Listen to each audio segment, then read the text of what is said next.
साधना का 8वां दिन पूरा हुआ। 8वां दिन पूरा हुआ। शिविर के 2 दिन रह गए हैं और गंभीरता पूर्वक काम करने के लिए केवल 1 दिन रह गया है।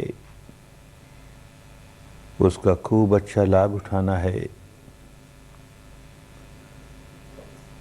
धर्म की गंगा पर आए हैं, धर्म के शिविर में शामिल होने के लिए आए हैं,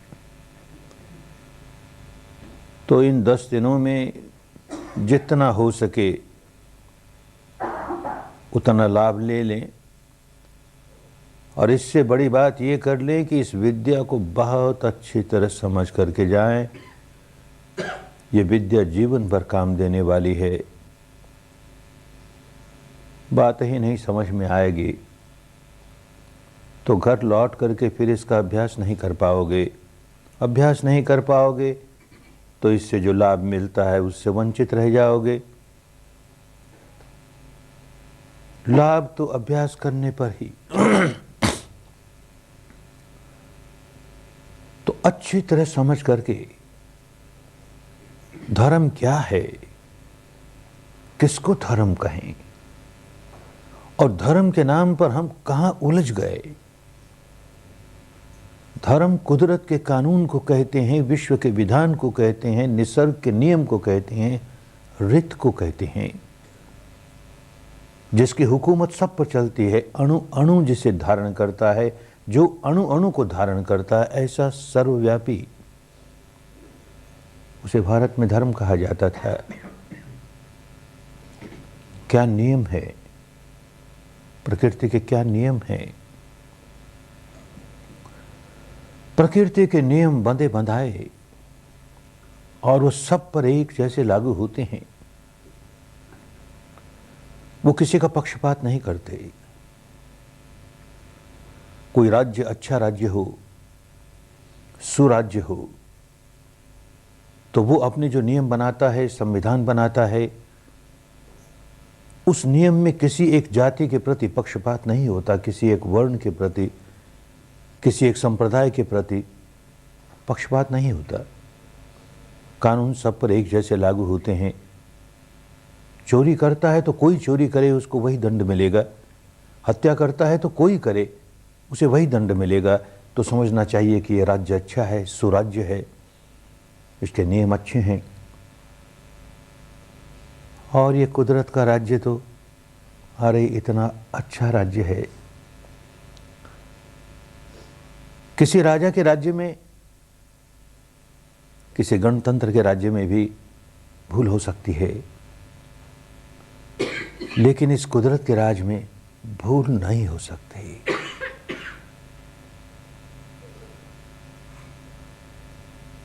जो व्यक्ति नियम तोड़ता है उसे तत्काल दंड मिलता है, देर भी नहीं लगती।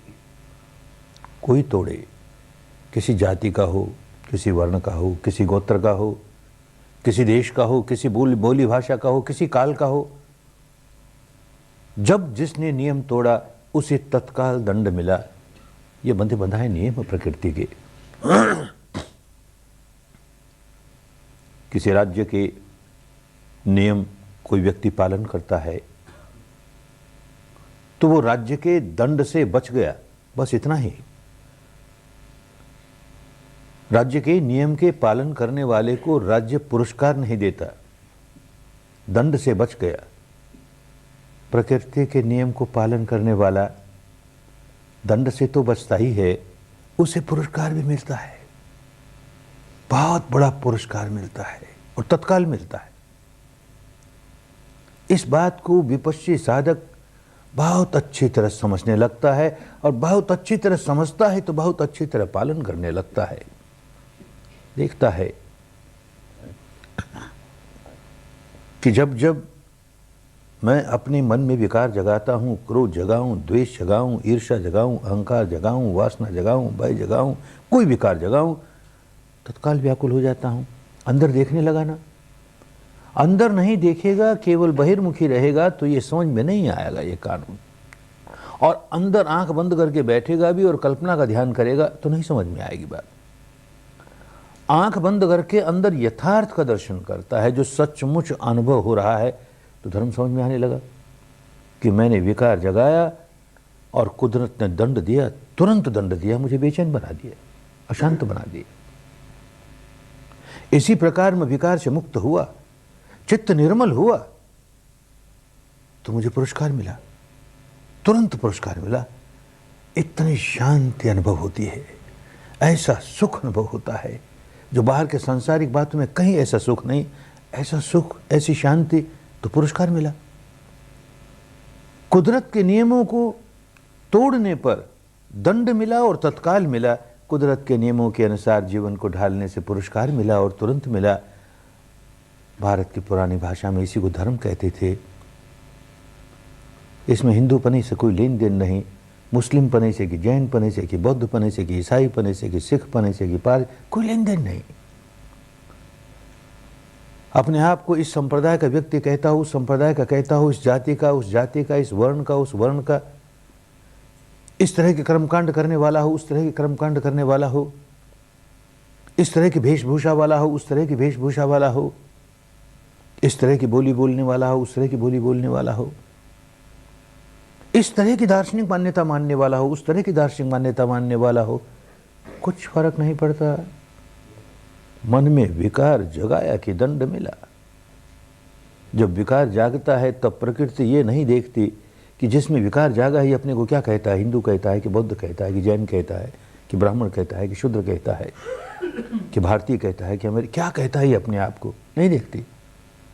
ये कैसे भेष धारण किए हुए, नहीं देखती। ये किस तरह के कर्मकांड करता है, नहीं देखती कुदरत इस बात को। ये आदमी कैसी मान्यता मानता है, कैसा दर्शन मानता है, आत्मा है नहीं है, परमात्मा है नहीं है, आत्मा और परमात्मा दो है नहीं एक है, क्या मानता है? अरे कुछ भी माने ना, विकार जगाया है ना, विकार जगाया है तो दंड मिलेगा ही। निर्विकार हो गया, पुरस्कार मिलेगा ही। तो काम की बात समझ में आने लगती है। धर्म के नाम पर किन उलझनों में पड़ गए, क्या लेना देना उनका धर्म से। हमारी वो सारी प्रैक्टिस, वो सारा अभ्यास जो हमको विकारों से मुक्त करता है, वो धर्म है। और विकारों से मुक्त केवल ऊपर ऊपर नहीं, मन के ऊपरी ऊपरी हिस्से पर विकारों से मुक्त होना आसान है, क्योंकि ऊपरी ऊपरी हिस्से को हम कहीं भुलावे में ले जाएं, किसी अन्य बात में लगा दिया तो उसी में उलझा रहा, अब विकार नहीं जगा रहा है। अच्छी बात तो है, कोई ऐसा चिंतन करने लगा, अच्छा ही चिंतन करता है, उस चिंतन में लग गया, विकार नहीं जगा रहा।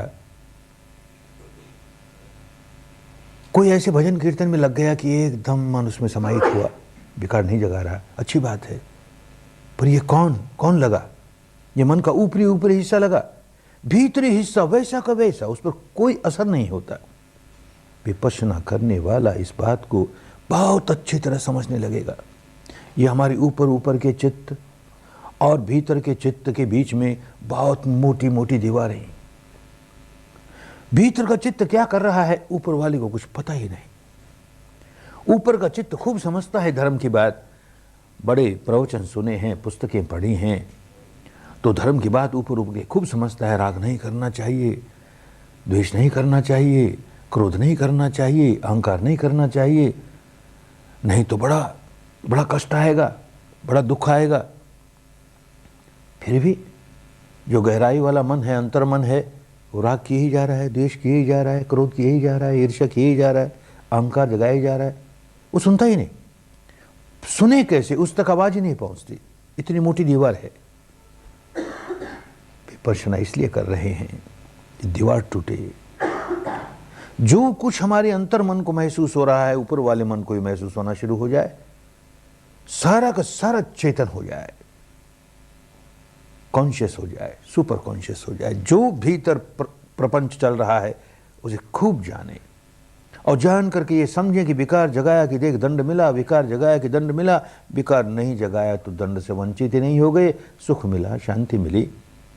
यूं अनुभूति से जानने लगा तो केवल ऊपर वाला चित्त नहीं जानने लगा, ये भीतर वाला चित्त जो अनुशय विकारों से भरा हुआ है, पुरानी भाषा है, अनुशय शयन कर रहा, सोया है, जिसे आज कहें स्लीपिंग वॉल्केनोज।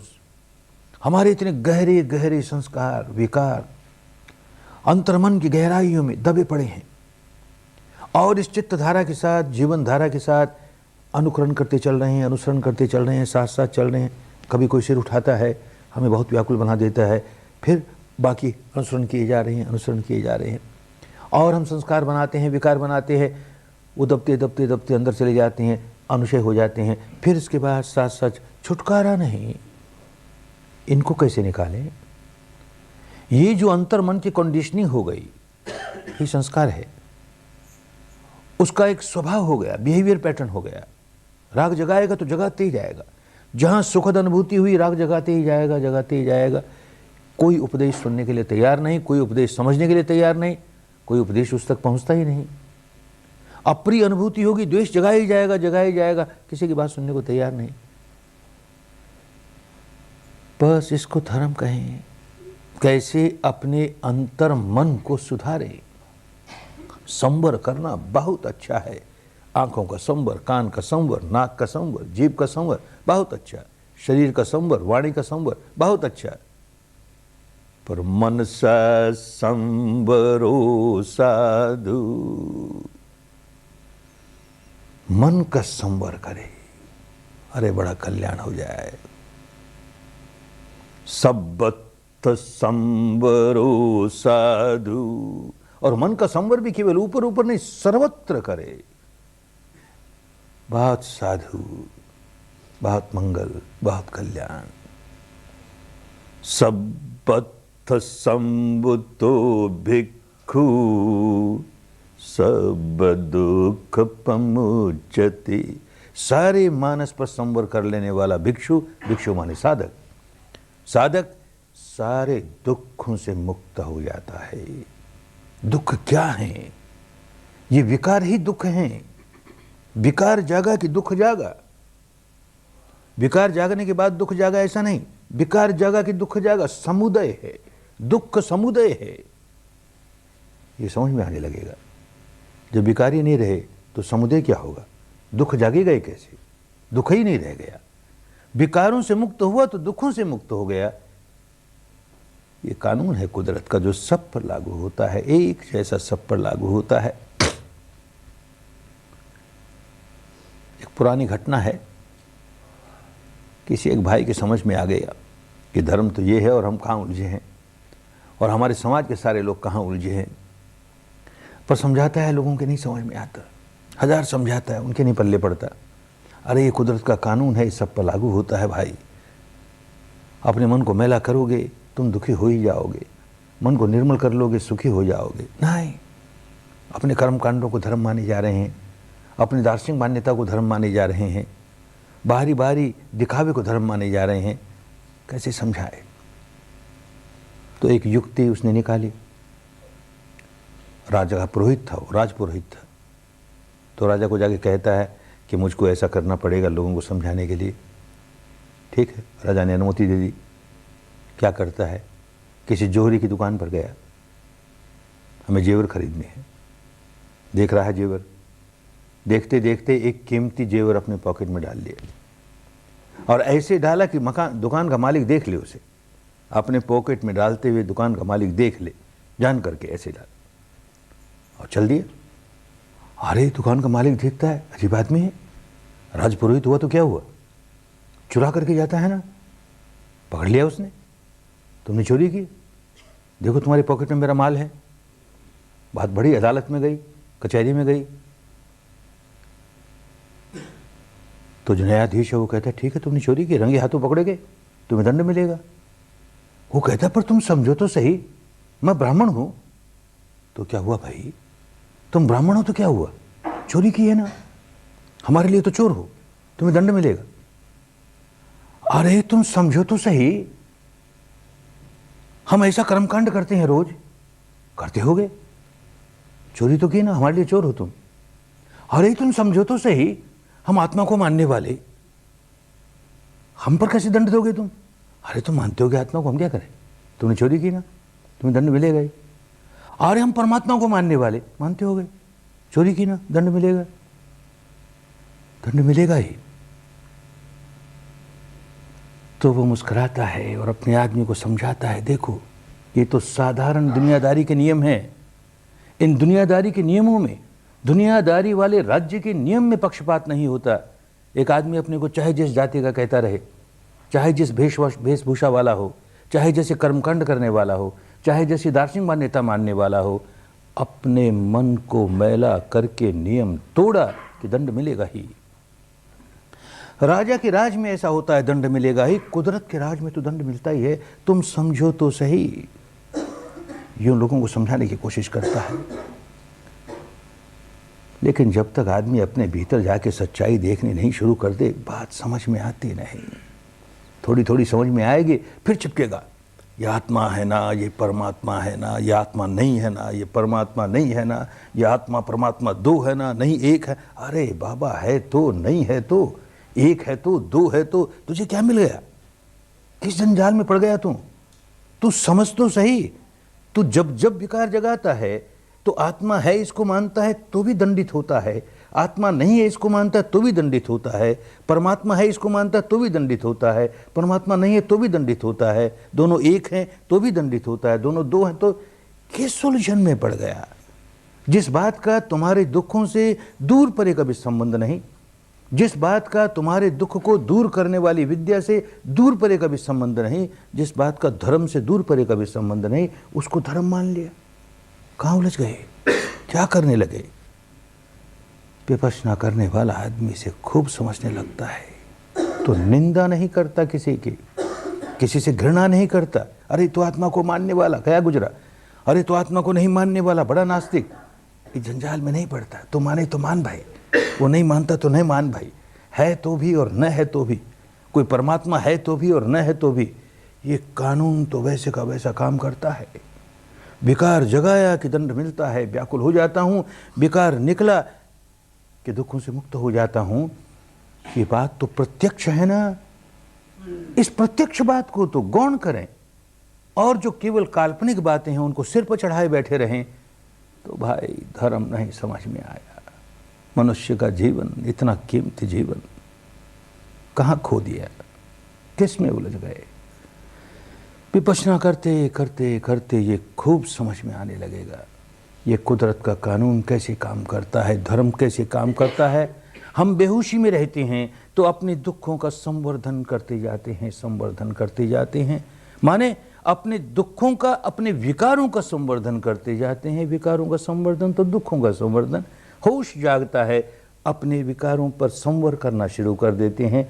विकार बनाते नहीं, नए बनाते नहीं, पुरानों की निर्जरा होती जाती है, पुराने क्षय होते जाते हैं तो दुखों की निर्जरा होती जाती है, दुख क्षय होते जाते हैं, बंधन की निर्जरा होती जाती है, बंधन क्षय होते जाते हैं, मुक्त हुए जाते हैं, मुक्त हुए जाते हैं। ये बात खूब समझ में आने लगती है और सारी बातें गौण लगने लगेगी। ये बात प्रमुख लगने लगेगी कि अगर हमें सचमुच दुखों से मुक्त होना है, भवचक्र से मुक्त होना है, वीतरागता का अभ्यास करना पड़ेगा। वीतरागता की बातें करने से नहीं कुछ होता। राग कहाँ जागा उसे जान करके न जागे, ऐसा अभ्यास करना पड़ेगा। राग न जागे, राग न जागे, केवल ये करने से राग से मुक्ति नहीं होती। जहां जागा वहां अनुभव से जाना, जाना संधि विदिता, जान गया संधि हो रही है राग की।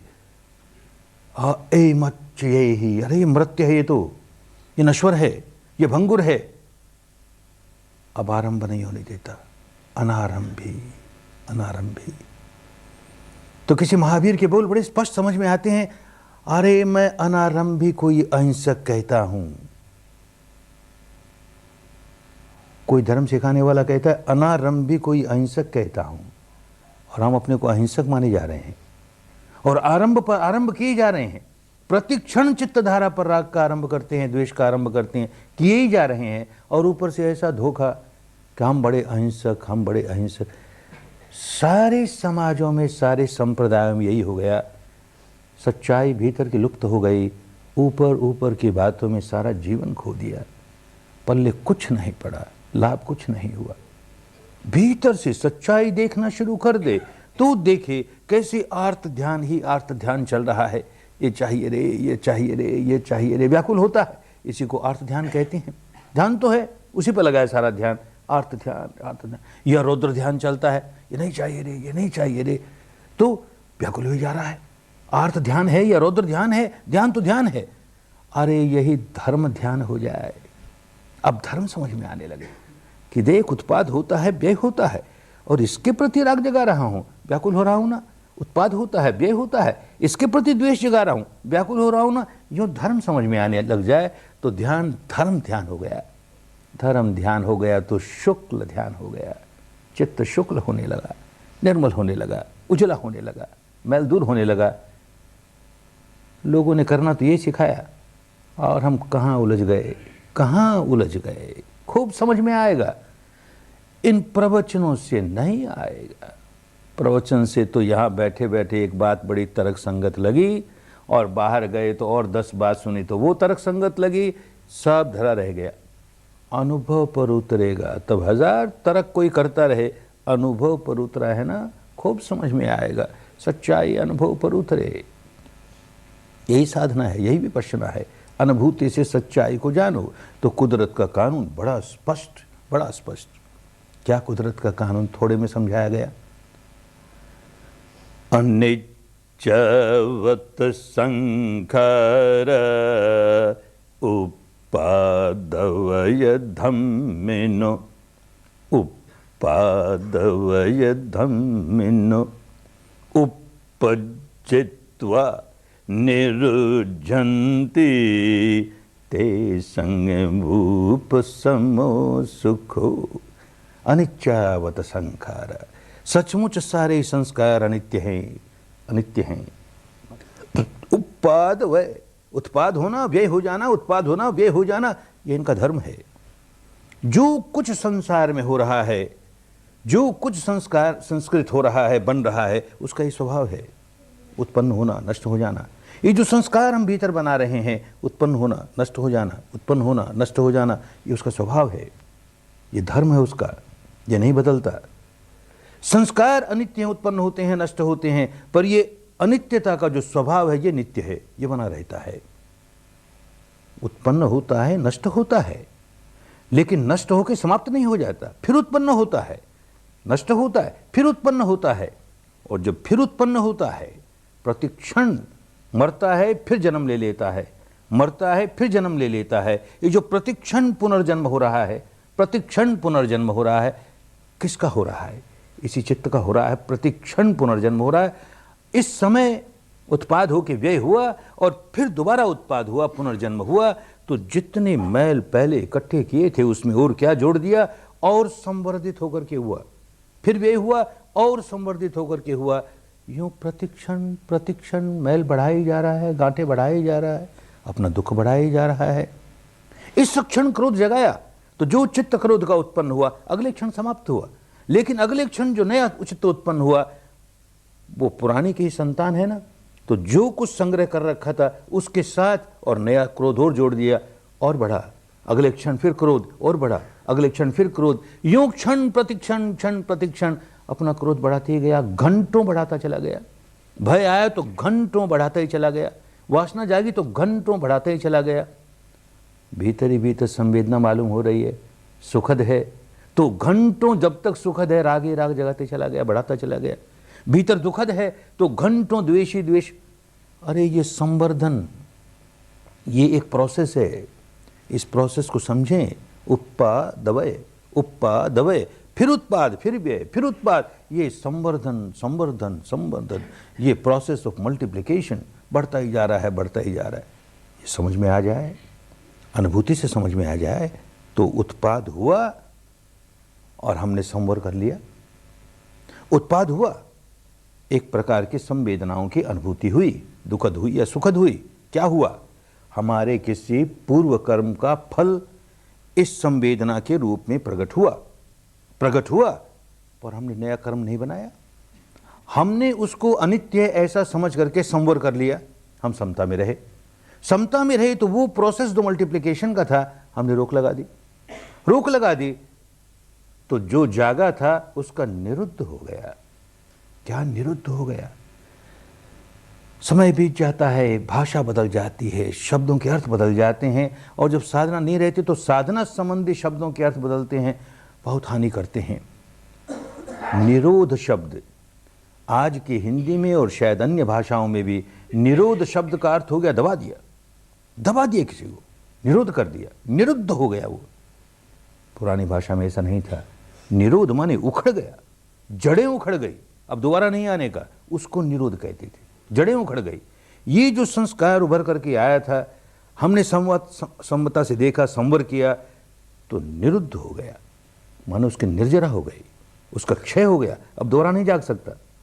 अगले क्षण फिर कोई संस्कार से उठा करके आया, हम समता में रहे, हम संवर में रहे, वो जो उखड़ करके आया निरुद्ध हो गया, निरुद्ध हो गया।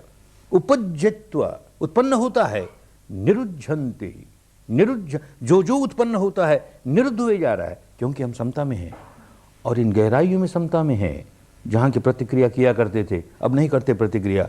जो उत्पन्न होता है नष्ट हुआ, जो उत्पन्न होता है कैसा नष्ट हुआ कि फिर आने वाला नहीं। उपज्यत्वा निरुद्धन्ति, उसका उपशमन हो गया, दमन नहीं हुआ, शमन हो गया, समाप्त हो गया। ते संग भूप समो सुखो, जिसका जिसका समापन हो गया, उपशमन हो गया, अरे उतना उतना सुख प्राप्त हो गया। ये जितने विकारों का संग्रह लिए चल रहे हैं, दुख ही दुख का संग्रह लिए चल रहे हैं, जितना जितना निकाल लिया उतने तो सुखी हुए। सारा निकाल लें, यही काम करते करते सारा निकाल लेंगे, सारा निकाल लेंगे तो विसंखार गतं चित्तं, चित्त संस्कारों से विहीन हो जाएगा, विकारों से विहीन हो जाएगा, तो निब्बाणं परमं सुखं, ऐसे परम सुख का अनुभव होगा जो कभी इस सांसारिक जीवन में मिल ही नहीं सकता। ऐसा परम सुख होना चाहिए ना। इसको भी खाली मान्यता मान के रह जाएं कि हमारे बुद्ध भगवान ने ऐसा कहा, सारे संस्कार निकाल लोगे तो तुम्हें निर्वाण का साक्षात्कार होगा, तुम मुक्त हो जाओगे। कहा बुद्ध भगवान ने, तुम्हें क्या मिला? क्या मिला तुम्हें? निकम्मी बात हुई ना। वो कहा तो उसको जीवन में अपनाएं, अभ्यास करें और सचमुच विकार निकालें। निकालते निकालते निकालते छुटकारा हो जाएगा। ये बात बुद्धि से भी समझनी तो है, लेकिन केवल बुद्धि से समझ के रह जाएंगे तो बात नहीं बनेगी।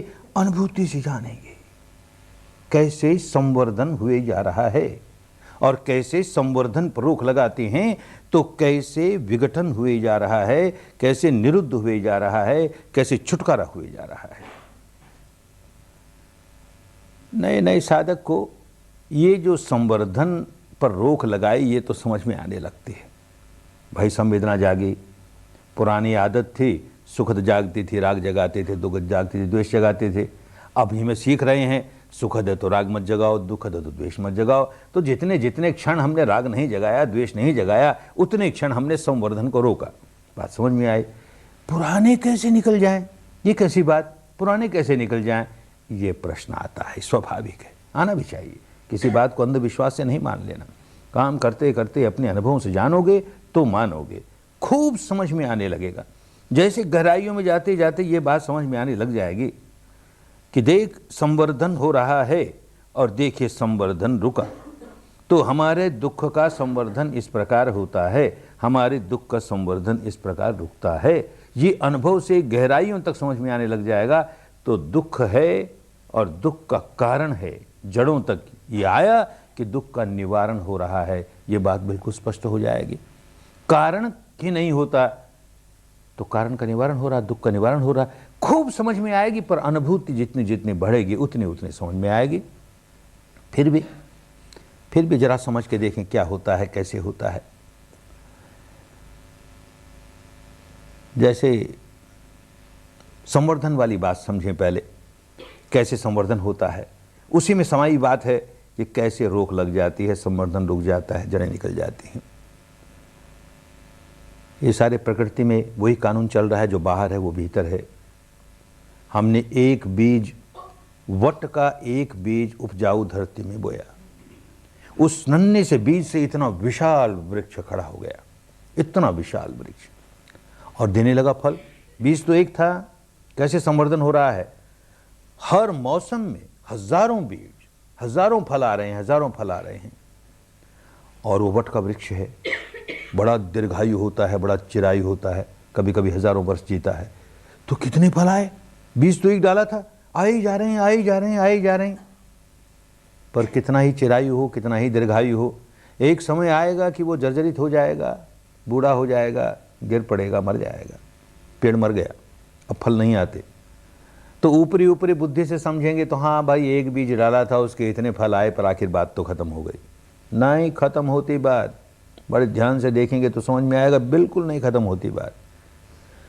वो जो एक बीज डाला था उसकी वजह से इतने फल आए थे, एक भी फल ऐसा नहीं आता जिसमें उसी क्वालिटी का एक बीज न हो या एक से अधिक बीज न हो। हर फल में उसी का एक या अधिक बीज होगा ही। वट के नन्हे से फल में कितने बीज समाये हुए, और एक एक बीज में एक एक वट वृक्ष समाया हुआ। वो फल में जो इतने बीज हैं उनमें से एक बीज धरती में गया, उपजाऊ धरती है, एक बड़ा वट वृक्ष खड़ा हो गया, अब वो दिए जा रहा है फल पर फल। हर बीज का, हर फल का एक एक बीज एक एक वट वृक्ष लिए हुए है। अरे कहाँ अंत आया भाई, तो बढ़ती जा रहा है ना, बढ़ती जा रहा है ना। क्या करे, फल जो होगा वो बीज लाएगा अपने साथ, लेकिन उस बीज को अगर हमने उपजाऊ धरती नहीं दी, हमने उसको उर्वरक नहीं दिया, फर्टिलाइजर नहीं दिया, चट्टान पर डाल दिया, तो नए फल आएंगे नहीं। ठीक इसी प्रकार हमारे पुराने कर्म फल लेकर के आते हैं, तो किसी न किसी संवेदना के रूप में लेकर के आते हैं, और हम अपने पागलपन में ये जो फल आया है उसके साथ बीज भी है, उस बीज को हम उपजाऊ से उपजाऊ धरती देते हैं, उसको खूब उर्वरक देते हैं, फर्टिलाइजर देते हैं। ऐ मेरे दुख के बीज, तू खूब फल, तू खूब फल, और उसको फैलाए जा रहे हैं, फैलाए जा रहे हैं, फैलाए जा। उसको धरती नहीं देना, उपजाऊ धरती नहीं दे, उसको उर्वरक नहीं दे, खत्म हो जाएगा अपने आप। हमने बढ़ावा नहीं दिया, उसको खत्म हो जाएगा। जैसे जैसे आगे बढ़ेंगे समझ में आना शुरू हो जाएगा। यही बात कथा कहानियों में समझाई गई। जैसे कहा कि एक समय भारत का ऐसा बीता, लगभग 500 से 1000 बरस तक, बल्कि उससे भी कुछ ज़्यादा बरस तक देश में ऐसे साहित्य तैयार हुए, साहित्यकारों ने ऐसा साहित्य लिखे, भिन्न भिन्न धर्म के नाम पर लिखे, कि जिनमें ऊपर ऊपर से एक तरह से बात समझ में आएगी, और गहराई में जाएंगे तो बिल्कुल दूसरी ही बात। तो सांकेतिक भाषा में एक परंपरा चल पड़ती है, कभी कभी एक साहित्यिक धारा इस प्रकार चल पड़ी। तो ऐसे साहित्यिक धारा की एक कहानी, नाम सुना होगा काली माई का, चंडी माई का, उसका चित्र भी देखा होगा।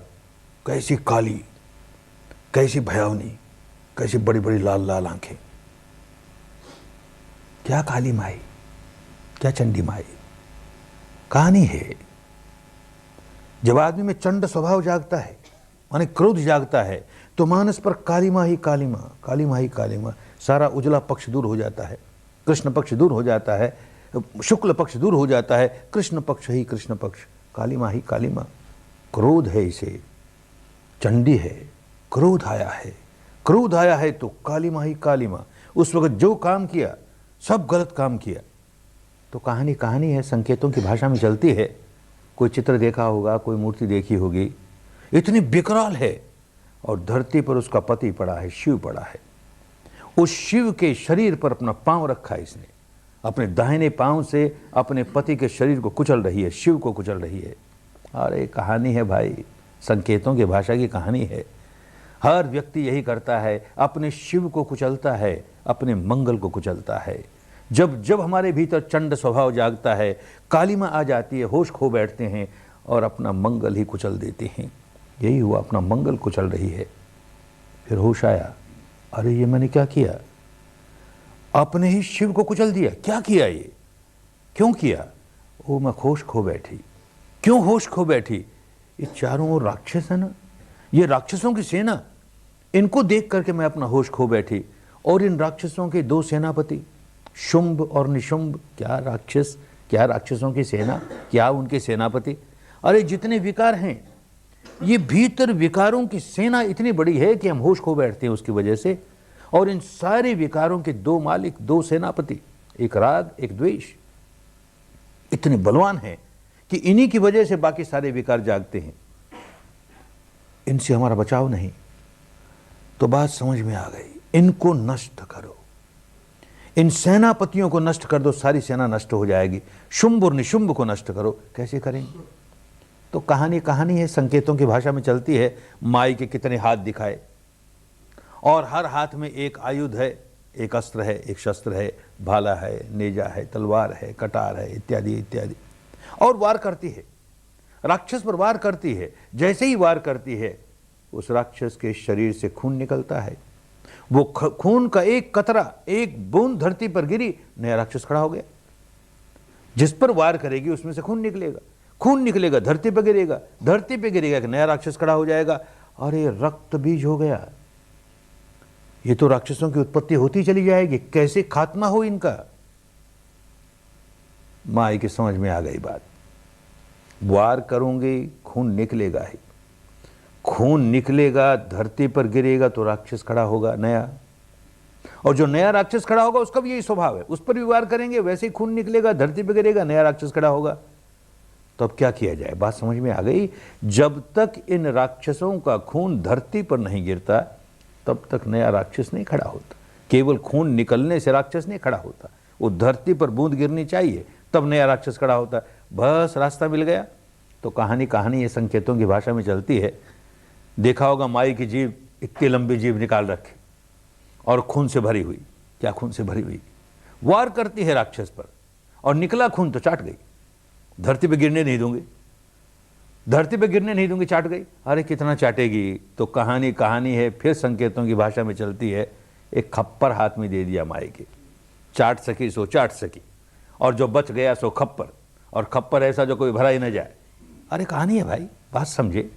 काहे की जीभ है, काहे का खप्पर है? अरे प्रज्ञा की जीभ है, प्रज्ञा का खप्पर है। धरती देंगे नहीं अपने विकारों को, नई धरती देंगे नहीं, कैसे जागेंगे?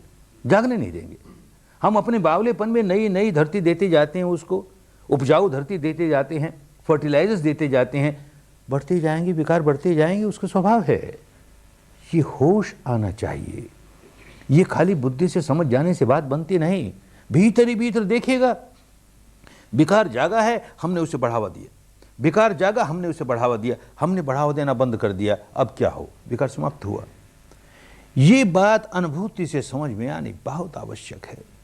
केवल बुद्धि से समझ में आके कोई व्यक्ति बुद्ध नहीं बन सकता, महावीर नहीं बन सकता, अरहंत नहीं बन सकता, मुक्त नहीं बन सकता। अनुभव द्वारा ही इसको किस तरह से रोका जाए, संवर कैसे किया जाए, तो अपने आप उदीरना होगी, पुराणों की होनी ही पड़ेगी। उनकी उदीरना होगी और नष्ट होते चले जाएंगे। पुराणों की उदीरना होगी, क्योंकि नया नहीं बना रहे हम, तो पुराणों की उदीरना होगी, नष्ट होगा, उदीरना होगी, नष्ट होगा, उदीरना होगी, नष्ट होगा। यूं उदीरना हुई, निर्जरा हुई, उदीरना हुई, निर्जरा हुई, सारे के सारों की उदीरना होगी, निर्जरा होगी, क्षय हो गया, एकदम मुक्त हो गए। जितने जितने की उदीरना हुई, निर्जरा हुई, उतने उतने मुक्त हो गए। अनुभूतियों से समझने की बात, बिना अनुभूति के बात बनती नहीं। हालत ये बना रखी है हमने, जैसे एक पेट्रोल की टंकी अपने भीतर भर रखी है। बाहर से कुछ चिंगारी आती है, इस पेट्रोल को छूती है, और कितना बड़ा विस्फोट। एक चिंगारी आई, हमने सहस्त्रों नई चिंगारियां पैदा कर दी। एक चिंगारी आई, हमने सहस्त्रों चिंगारियां पैदा कर दी, बिना समझे हुए कि ये जो सहस्त्रों चिंगारियां पैदा की हैं, हर चिंगारी हमारी ओर फिर अनेक चिंगारियां लेकर के आएंगी, और फिर हम इसी प्रकार नई नई चिंगारियां पैदा करते जाएंगे। इन चिंगारियों से हमारा छुटकारा कैसे होगा? कैसे छुटकारा होगा? प्रज्ञा जाग जाए। तो ये जो पेट्रोल की टंकी लिए बैठे हैं, सारा पेट्रोल निकाल दें इसका। अब आए ना चिंगारी, जो चिंगारी तो आती ही रहेगी जब तक पुराने कर्म इस प्रकार के हैं जो हमको जलाने वाले हैं, वो चिंगारी के रूप में हमारी ओर आएंगे ही आएंगे। हम उस पर उसको नया पेट्रोल नहीं देंगे, नया पेट्रोल नहीं देंगे तो आई। अब चिंगारी अपने साथ जितना जलावन लेकर आई, वो जला के खत्म हो गई। हम उसको नया जलावन देते नहीं, बात खत्म हो गई। फिर और आई, फिर और आई। अब क्योंकि नया नहीं दे रहे हैं तो उसका त्वरितीकरण होने लगा, जल्दी जल्दी आने लगे। जो पुराने कर्मों का विपाक न जाने कब होता, अब उनका विपाक अभी होने लगा, अभी होने लगा, और जल्दी जल्दी होता है, समाप्त होता है, होता है, समाप्त होता है। यूं करते करते करते ये जो प्रज्ञा है, ये प्रज्ञा स्थित होती चली जाए, पुष्ट होती चली जाए। जैसे उस माई की बात, कि वो माई जो काली थी, जो चंडी थी, अब उसके होश आ गया, प्रज्ञा जाग गई, तो वही प्रज्ञा अपने को जब मुक्त करने लगी तो वही माई दुर्गा के नाम से पूजी जाने लगी, वही माई तारा के नाम से पूजी जाने लगी। क्या दुर्गा, बड़ा दुर्गम काम है। अंतर मन की गहराइयों में जाकर विकारों के स्वभाव को पलट लेना बड़ा दुर्गम है, आसान नहीं है। ऐसा दुर्गम काम जिसने किया वो दुर्गा हो गई, पूजी गई, स्वयं को तार लिया, औरों को तारने में सहायक हो गई, रास्ता बताती है, इसलिए तारा कहलाई, दुर्गा कहलाई, पूज्य हो गई। ऐसे ही हर व्यक्ति अपने आप को विकारों से मुक्त कर सकता है। बात समझ में आ जाए कैसे करना है। पेट्रोल सारा निकाल दे और प्रज्ञा में पुष्ट होते होते होते स्थित प्रज्ञ हो गया, माने हर क्षण प्रज्ञावान है, चलते फिरते खाते पीते हर अवस्था में प्रज्ञा है, हर अवस्था में संवेदना मालूम हो रही है और उसका अनित्य बोध साथ है। हम प्रतिक्रिया नहीं करते तो स्थित हो गया, नितांत निर्मल हो जाएगा। निर्मल हो गया तो अनंत मैत्री से भर जाएगा, अनंत करुणा से भर जाएगा, अनंत मुदिता से, अनंत उपेक्षा यानी समता भाव से भर जाएगा। ये प्रकृति का अलग नियम है। चित्त निर्मल हुआ कि ये चारों गुण अपने आप आ जाएंगे। तो क्या हुआ, उदाहरण से कहें, ये पेट्रोल निकाल के बाहर फेंक दिया, अब ये टंकी हमारी शीतल जल से भर गई, मैत्री करुणा सद्भावना के जल से भर गई। अंगारे अब भी आ रहे हैं, आया अंगारा और इस पानी को, शीतल जल को छूते ही समाप्त हो गया। अपने साथ जो जलावन लेकर के आया था उससे वो भी नहीं जला पाया, समाप्त हो गया। अंगारा आया, समाप्त हो गया, अंगारा आया, समाप्त हो गया। ये नियम है भाई प्रकृति का। इस नियम को खाली बुद्धि से समझ जाएंगे और व्यवहार में नहीं लाएंगे, अभ्यास नहीं करेंगे, प्रैक्टिस नहीं करेंगे, ये नियम हमारे क्या काम आया, ये धर्म हमारे क्या काम आया, ये साधना हमारे क्या काम आई। बुद्धि से तो खूब समझते हैं कि कोई हमारी ओर आग लेकर के आए और आग लगी कि तुरंत अपना पंप खोल करके, पानी का पंप खोल करके उसको बुझाओ, नहीं तो बढ़ जाएगी तुरंत। ये तो बुद्धि से समझाना। लेकिन जब सचमुच आग लगी तो सब भूल गए, पानी का पंप पेट्रोल पंप खोला और खूब जलाया, फिर होश आया, अरे ये क्या किया, हमको तो पानी का पंप खोलना था। तो बुद्धि कहती थी ना कि पानी का पंप खोलो, वो भीतर वाला है, उस तक तो बुद्धि की पहुंच नहीं। उसको तो जहां अप्रिय लगा वहीं वो तो पेट्रोल फेंकेगा। उसको ये आग अप्रिय लगी, पेट्रोल फेंका उसने, उसका अपना स्वभाव है। कोई आदमी हमारी ओर पेट्रोल आग लेकर आ रहा है हमें जलाने के लिए, हम बाल्टी भर के पेट्रोल उस पर फेंकते, तू भी जल और मैं भी जलूं, दोनों जलें। ये भीतर वाली प्रज्ञा जाग जाएगी, भावित प्रज्ञा जाग जाएगी। चिंतन प्रज्ञा नहीं, श्रुत प्रज्ञा नहीं, भावित प्रज्ञा जाग जाएगी। तो कोई आए ना, कोई पेट्रोल लेकर आए, आग लेकर आए हमारी ओर, ठंडी बाल्टी भर के पानी की उस पर डालेंगे, तू भी शीतल मैं भी शीतल, दोनों सुखी हों भाई, ये करेगा। ऐसा करने के लिए अभ्यास करते हैं। ये अमुक संप्रदाय के लोगों को खींच करके इस संप्रदाय में ले, क्या मिल जाएगा, मूर्खता की बात हुई ना। अमुक दार्शनिक मान्यता मानने वालों को तुलवा करके ये दार्शनिक मान्यता मानने वाले, क्या मिल गया, धोखे की बात हुई ना। अरे उलझन में पड़े हुए लोगों को जो अपना अहित ही अहित किए जा रहे हैं, अपना अमंगल ही अमंगल किए जा रहे हैं, अरे इन बेचारों को मंगल के रास्ते ले आए, इनका अहित होना बंद हो जाए, इनका अमंगल होना बंद हो जाए, इनका दुख संवर्धन बंद हो जाए, तो धर्म की बात हुई। बस धर्म यही करवाता है, इसीलिए साधना करनी है। हमको किसी संप्रदाय के बाड़े में नहीं बंधना है। आगे बंधे हुए थे, क्या पा लिया वहां पर, बंद करके अपनी हानि ही की।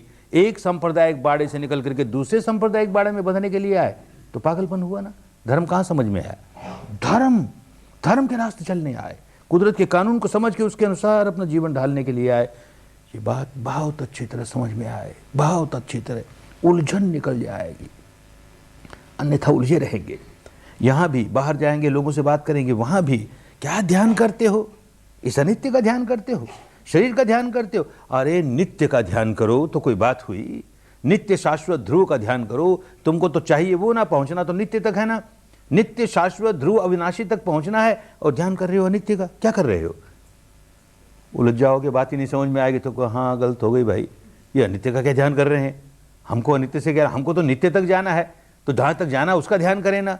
बात नहीं समझ में आई इसलिए ऐसा कहेंगे, बात समझ में आएगी तो कहेंगे ये अनित्य ही है जो बांध रहा है, ये अनित्य ही है जो नित्य तक नहीं जाने देता, ये अनित्य ही है जिसके प्रति राग जगाते हैं, द्वेष जगाते हैं। ये अनित्य के प्रति राग जगाना कैसे टूटे, अनित्य के प्रति द्वेष जगाना कैसे टूटे, ये काम करने के लिए कर रहे हैं, न कि अनित्य के साथ चिपकाव पैदा करने के लिए कर रहे हैं, अनित्य से छुटकारा पाने के लिए काम कर रहे हैं। नित्य तो अपनी जगह है ही, अरे उसको चाहे जिस नाम से कोई पुकारे, नित्य तो है ही। जहां अंधेरा है वहां प्रकाश का भी अस्तित्व है, जहां दुख है वहां परम सुख का भी अस्तित्व है, जहां अनित्य है वहां नित्य का भी अस्तित्व है। पर वो नित्य का साक्षात्कार होना चाहिए ना, अनुभव होना चाहिए ना। ध्यान करो, नित्य का ध्यान करो, और किसका ध्यान करो, तुम्हें अनुभव ही नहीं हुआ, तुम जानते नहीं वो नित्य कैसा है, और तुम कल्पना की जा रहे हो ना। उस कल्पना से क्या मिल जाएगा? तुम्हारी बनी बनाई कल्पना है, तुम्हारे मानसिक कल्पना है, तुमने ऐसा सोच लिया ऐसा नित्य है, तुम्हें अनुभव कहाँ हुआ? धोखे में पड़ गए। अनित्य का ध्यान इसलिए नहीं कर रहे कि अनित्य के प्रति हमारी आसक्ति बढ़े, अनित्य का ध्यान इसलिए कर रहे हैं कि वो बंधन है, बांधता है, उसका बंधन, उसके साथ आसक्ति कैसे तोड़ें, ये काम कर रहे हैं। आसक्तियां टूटते टूटते, बंधन टूटते टूटते सारे टूट गए, मुक्त हो गए। मुक्त हुए कि नित्य अपने आप आया सामने। अरे बादल में, बादल बाहर बाहर से घिरे हुए हैं, भीतर प्रकाश तो उसके पीछे सूर्य का प्रकाश तो है ही। सूर्य का प्रकाश पैदा करने के लिए हमें कुछ नहीं करना पड़ता, वो तो है ही। इन बादलों को दूर करें, घने घने बादल दूर हुए, फिर झीने झीने बादल भी दूर हो गए, सूर्य का प्रकाश सामने है, वो तो है ही। नित्य तो है ही, अविनाशी तो है ही। ये अनित्य इसके सामने दीवार की तरह खड़ा है, हमको नित्य के दर्शन नहीं करने देता। इस अनित्य को दूर करने के लिए काम कर रहे हैं। ऐसा समझ में आने लगेगा तो ये दार्शनिक लोग जो उलझाने वाले हैं, संप्रदाय वाले जो उलझाने वाले हैं, उनके उलझन में पड़ेगा नहीं, अपने काम में लगा रहेगा। हमारे काम की बात ये है, हमको यही करना है। अपने को भले जैन जैन कहे, बौद्ध बौद्ध कहे, हिंदू हिंदू कहे, मुसलमान मुसलमान कहे, चाहे जिस नाम से पुकारे, ये काम तो हमें करना ही है, हमारे अपने मंगल के लिए, हमारे अपने कल्याण के लिए, औरों के मंगल के लिए, औरों के कल्याण के लिए। इस तरह से लग जाएगा, इसके पीछे बहुत मंगल होगा, बहुत मंगल होगा। उस व्यक्ति के पास जो सम्यक संबुद्ध बना, अनेक लोग भिक्षु बन करके, अनेक लोग भिक्षुणी बन करके ये विद्या सीखते रहे, पर उनसे बड़ी संख्या तो गृहस्थों की थी। और वो गृहस्थ पुरुष भी नारी भी यही सीखते थे। कठिनाइयाँ जरूर होती हैं गृहस्थ के जीवन पर, रास्ता तो वही है सबके लिए। तो कभी कभी कोई गृहस्थ आता था, उनके समूह के समूह आते थे कि महाराज हम सन्यासी तो नहीं हो सकते, हम भिक्षुणी अभी नहीं हो सकते, गृहस्थ जीवन में रहते हुए अपना कैसे मंगल साध लें। तो एक बार उनको उपदेश दिया, तुम्हारा मंगल किस बात में है, किस बात में मंगल है? गृहस्थ को अपनी जिम्मेदारियों को निभाते हुए कैसे धर्म का जीवन जिए। या तो गृहस्थ की जिम्मेदारी से मुक्त होकर के सन्यासी बन जाए, भिक्षु बन जाए, भिक्षुणी बन जाए, और सारा समय अपना इसी में लगा दे। अन्यथा गृहस्थ भी है और गृहस्थ की जिम्मेदारी को भी नहीं निभाता और काम भी कुछ नहीं करता, तो निठल्ला व्यक्ति हानि करने लगा। गृहस्थ की जिम्मेदारी निभा रहा है, फिर भी धर्म का पालन कैसे करता है? तो 38 मंगल धर्म सिखाए। गृहस्थ का ये काम उसके लिए बड़ा मंगलकारी, ये धर्म बड़ा मंगलकारी। यूं सिखाते सिखाते सिखाते जब अंत में आए तो कहते हैं, फुट्टस्स लोक धम्मे चेतं यसन कंपति, चेतं यसन कंपति, अशोकं बिरजं खेमं एतं मंगलमुत्तमं। ये उत्तम मंगल है, बड़ा उत्तम मंगल है। क्या उत्तम मंगल है? फुट्टस्स लोक धम्मे ही। ये 8 तरह की बातें हमारे जीवन में हमारा स्पर्श करती रहती हैं। उन दिनों की भाषा में उसे लोक धर्म कहा। संसार का स्वभाव है, ऐसा होता है, इसलिए लोक धर्म कहा। क्या 8 तरह की बातें? सुख भी आता है, दुख भी आता है, लाभ भी होता है, हानि भी होती है, यश भी होता है, निंदा भी होती है, जीत भी होती है, हार भी होती है। ये इस तरह की द्वंद्वमयी बातें जीवन में आती रहती हैं। ये द्वंद्वमयी बातें जीवन में स्पर्श होती हैं। चित्तं यसन कंपति, जिसका चित्त कंपित नहीं होता, उससे अपनी समता नहीं खोता, संतुलन बनाए रखता है, चाहे जो कुछ आए, चाहे जैसा आए। ऐसा समता में रहने वाला व्यक्ति अशोकं, रोता पीटता नहीं, अब उसको शोक नहीं होगा। बिरजंग, नया मैल नहीं चढ़ाएगा, बिल्कुल नहीं चढ़ाएगा। अशोकं बिरजंग खेमं, योग क्षेम से परिपूर्ण हो गया। धर्म का आश्रय मिल गया, धर्म की शरण चला गया, अब योगक्षेम ही योगक्षेम। एतं मंगलम उत्तमं, ऐसा उत्तम मंगल हर गृहस्थ प्राप्त कर सकता है। काम करना पड़े, किसी के भरोसे छोड़ दे, कोई बुद्ध कर देगा, कोई महावीर कर देगा, कोई राम कर देगा, कोई ईश्वर कर देगा, कोई अल्लाह मियाँ कर देगा, हमसे तो नहीं होता, हम तो गृहस्थ, हम कैसे करें, तो भाई सारा जीवन खो देगा अपना। गृहस्थ हैं, कठिनाइयाँ हैं, बहुत सी जिम्मेदारियाँ हैं, इसलिए हम उतने उन्मुक्त होकर के उतना समय नहीं दे सकते जितना कि एक भिक्षु दे सकता है, एक भिक्षुणी दे सकती है। तो जितना दे सकते हैं उतना समय दे करके अपने जीवन को सुधारें, अपनी मुक्ति के मार्ग पर चलें। कदम कदम कदम चलते हुए देर सबेर पहुंच ही जाएंगे। बात समझ में आनी चाहिए। तो स्वयं भी सारे जीवन भर खुद भी तो यही किया, समता में कैसे स्थापित रहें, चाहे जैसी अवस्था हो। समता में स्थापित हुए कि नया दुष्कर्म बनाएंगे नहीं, नया संस्कार बनाएंगे नहीं, पुराने उखड़ते जाएंगे, उखड़ते जाएंगे, उखड़ते जाएंगे। आगे चलोगे इसी रास्ते पर बढ़ते बढ़ते खूब समझ में आएगा, खूब समझ में आएगी।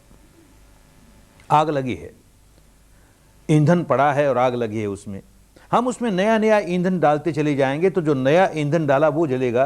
पुराना ईंधन का ढेर तो ऐसे ही पड़ा है, नया जलाया जा रहा है और डाले जा रहे हैं, वो अंत कैसे आएगा उसका।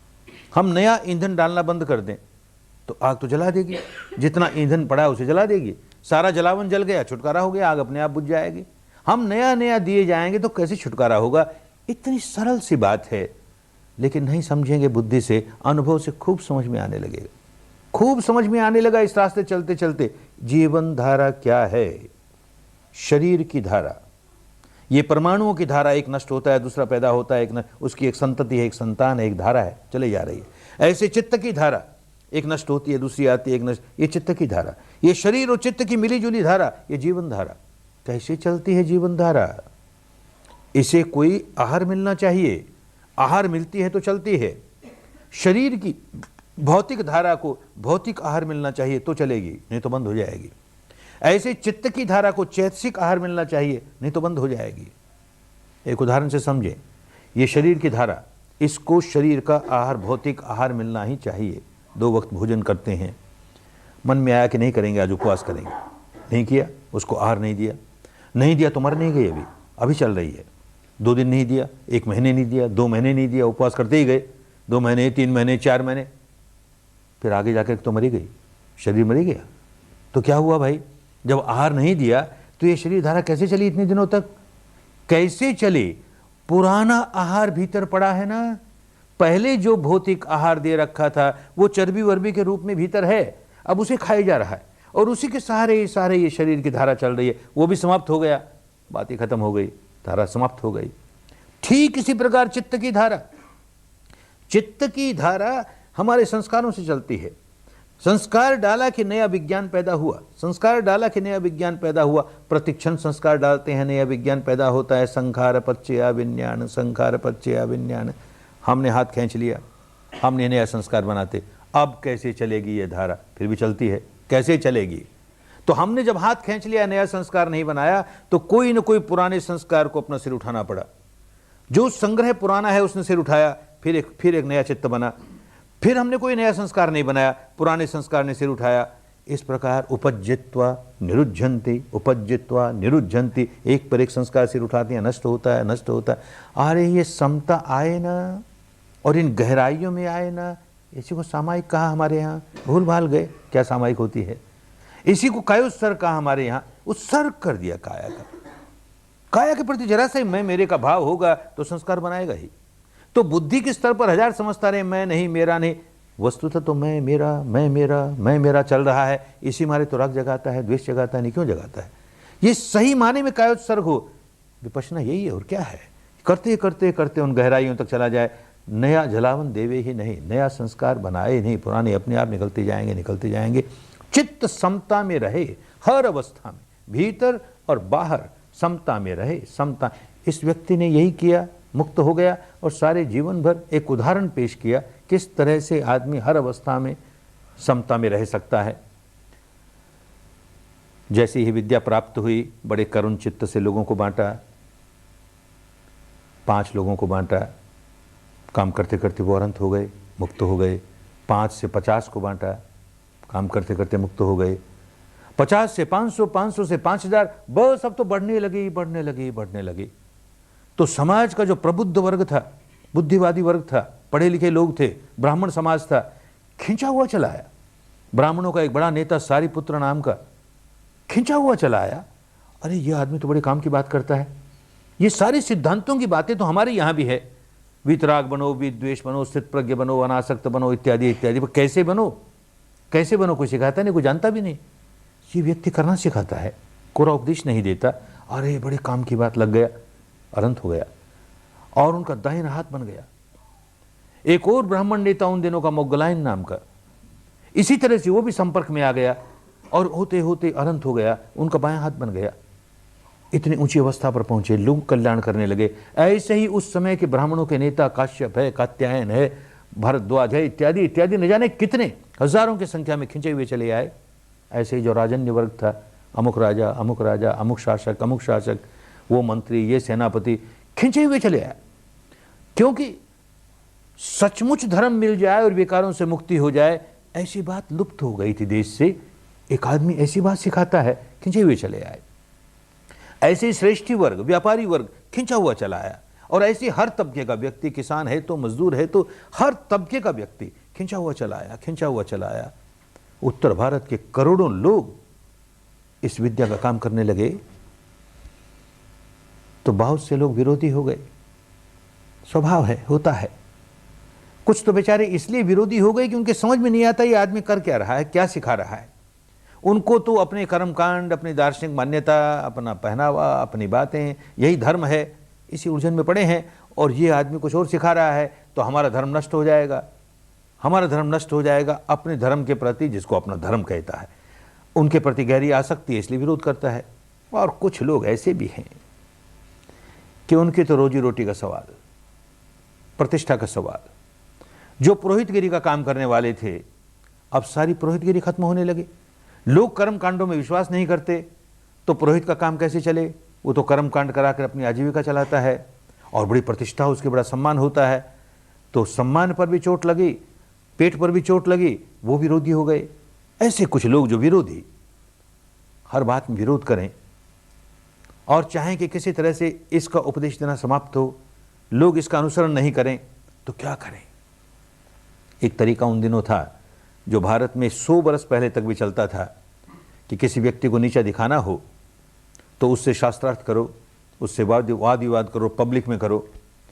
और अगर वो हमारी बातों का ठीक से जवाब नहीं दे सके तो अपने आप उसकी प्रतिष्ठा खत्म हो जाएगी, लोग उसको नहीं मानेंगे।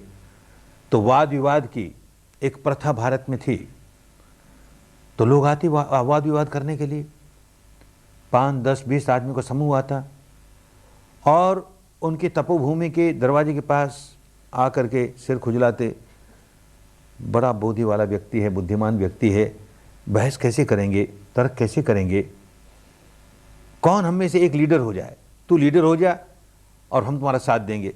तो एक आदमी का, अच्छा मैं लीडर तो हो जाता हूँ, पर अपने क्या पॉइंट से पहले लिख लें, बहस के क्या पॉइंट्स हैं, क्या पॉइंट है लिखो। तो कैसा सन्यासी है रे, तूने सिर पर जटाई नहीं बांध रखी। उन दिनों नियम था, लोग सिर्फ जटा बांधते तो सन्यासी होता था, जटाई नहीं बांध रखी। कैसा सन्यासी रे, शरीर पर भस्म ही नहीं लगा रखी, भस्म नहीं लगा रखी। तू कैसा सन्यासी रे, कमर में मृगछाला ही नहीं पहन रखी, मृगछाला नहीं पहन रखी। यूं लिखते गए तो किसी ने कहा बाबा सब बेकार। इस तरह की बहस करने वाले बहुत आए उसके पास, और जो आता है वो मुस्कुरा के कहता हमको नहीं अच्छी लगती, हम नहीं करते। तुमको अच्छी लगे करो ना, हम कहाँ रोकने आते हैं तुमको, करो ना तुम। अरे तो लड़ाई कैसे होगी, विवाद कैसे चलेगा।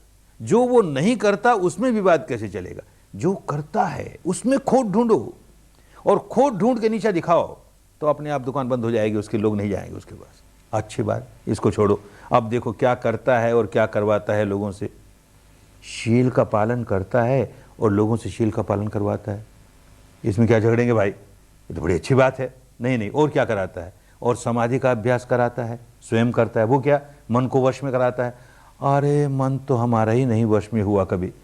कोई आदमी मन को वश में करना सिखाए तो इस बात को लेकर क्या झगड़ेंगे, ना ना बाबा। और क्या, प्रज्ञा सिखाता है। वो क्या हुई, अंतर्मुखी हो करके जहाँ विकार जागते हैं उनको विकार को निकालना सिखाता है, चित्त को निर्मल करना सिखाता है। अरे चित्त हमारा ही नहीं निर्मल हुआ, विकारों से भरे हैं। कोई आदमी विकारों से मुक्त कर दे, इससे बड़ी बात क्या होगी। ना ना, इसमें भी नहीं झगड़ेंगे। और क्या, और बात ही नहीं करता। वो कहता है शील समाधि प्रज्ञा को छोड़ करके तुम्हारी जितनी और मान्यताएं की बातें हैं लड़ो, बाहर जाकर सिर फोड़ी करो, हमको उससे लेन देन नहीं। हम तो सार की बात करेंगे। शील समाधि प्रज्ञा ये केवलं परिपूर्ण धर्म परिपूर्ण हो गया इसमें, और चीज़ जोड़ने की ज़रूरत नहीं इसमें। तो बात ही नहीं करता दूसरी, तो लड़ेंगे कैसे? तो सिर खुजला खुजला के चले जाएं, कैसे लड़ें इस आदमी से? पर काम तो इसका बंद कराना है, नहीं तो अपना काम बंद हो जाएगा। तो क्या करें? सन्यासी है ना, लांछन लगाओ, कोई सही गलत कोई लांछन लगा दो। तो दो ही लांछन लग सकते हैं सन्यासी पर, एक तो कंचन का, एक कामिनी का। कंचन का लांछन कैसे लगाएं? राजपाट, धन दौलत, वैभव छोड़ करके चला आया, कुछ रखता ही नहीं अपने पास, तो झूठा लांछन भी कैसे लगाएं? कामिनी का लांछन लग सकता है, क्योंकि पुरुषों को नहीं महिलाओं को भी सिखाता है। बस एक रास्ता मिल गया। तो एक बेचारी लड़की को युवावस्था में उसे लिखाया सिखाया पढ़ाया, ऐसा कर ऐसा कर ऐसा कर। खूबसूरत लड़की थी, हर शाम को बहुत मेकअप करके जाए भगवान के विहार में, और किसी पेड़ के नीचे सोए, और सुबह बाल बाल बखेर करके बाहर आए नगर में। आज की रात तो श्रवण गौतम के साथ बिताई, आज की। अरे लोग सुने, भगवान के आश्रम में ये क्या हो रहा है?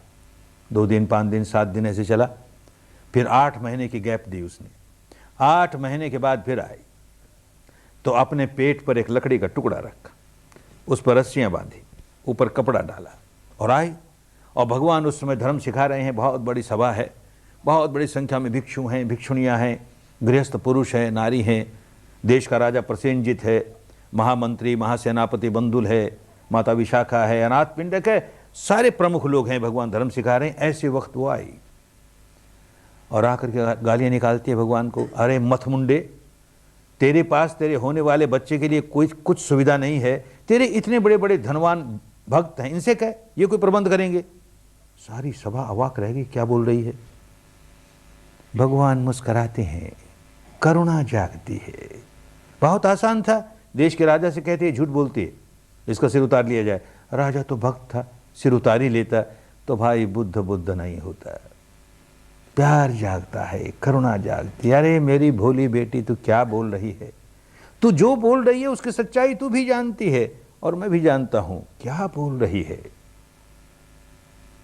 बेचारी घबराई, अब क्या करे? तो कहानी है।